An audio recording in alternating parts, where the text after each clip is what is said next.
कोई अगर सेलिब्रिटी होगा तो उसके पीछे भागेंगे, कोई अगर नोन जिसको लोग जानते होंगे, फेमस, उसके पीछे जाएंगे। अगर उसके नाम के आगे प्रॉफिट लिखा है तो उसके पीछे जाएंगे।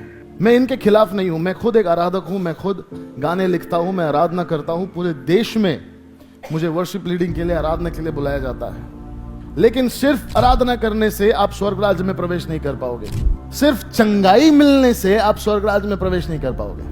इसीलिए कि आप मार्क त्रिभुवन के चर्च में जाते हो, आप स्वर्ग राज्य में प्रवेश नहीं करोगे। आपके ऊपर भविष्यवाणियां हुई है, इसका मतलब यह नहीं है कि आपको स्वर्ग जाने का टिकट मिल गया। चंगाई, छुटकारा, आराधना का वातावरण या भविष्यवाणियां, आपके जो एक्सपीरियंसेस है, जो आप चर्च में या घर पे, या जो एक्सपीरियंसेस आपको मिलते हैं, छोटे छोटे अनुभव आपको मिलते हैं, ये जो है राज्य के साथ जुड़ी हुई कुछ चीजें हैं। ये राज्य नहीं है। अगर आप खाना खाने के लिए जाएंगे किसी बड़े होटल में जहां पर थाली मिलती है, आपने कभी थाली खाई है किसी ने? थाली में कुछ चीजें रखी हुई होती है, कुछ होती है मेन चीजें, जैसे चावल, रोटी, सब्जी, दाल, और उसके साथ कुछ और आता है जिसको हम कहते हैं अचार, नींबू, प्याज, गाजर, ककड़ी, नमक। कितने लोग हैं यहां पर जो नमक खा के पेट भरते हैं? आप लोग हंस रहे, लेकिन आज वास्तविक में स्थिति यह है कि कई लोग आत्मिक तौर पर इन चीजों पर सरवाइव कर रहे हैं, इस पर जी रहे हैं। हालांकि गलत नहीं है, but we are missing the mark, we are missing something. हम कुछ तो यहां पर चूक रहे हैं।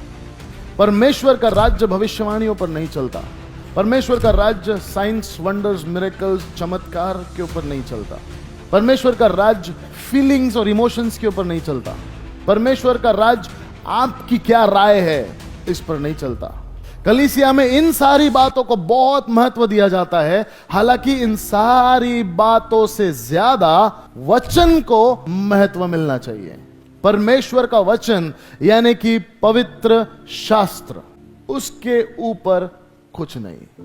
अगर आज आपने परमेश्वर के वचन के ऊपर कुछ चीजों को रखा है तो गड़बड़ हो सकती है।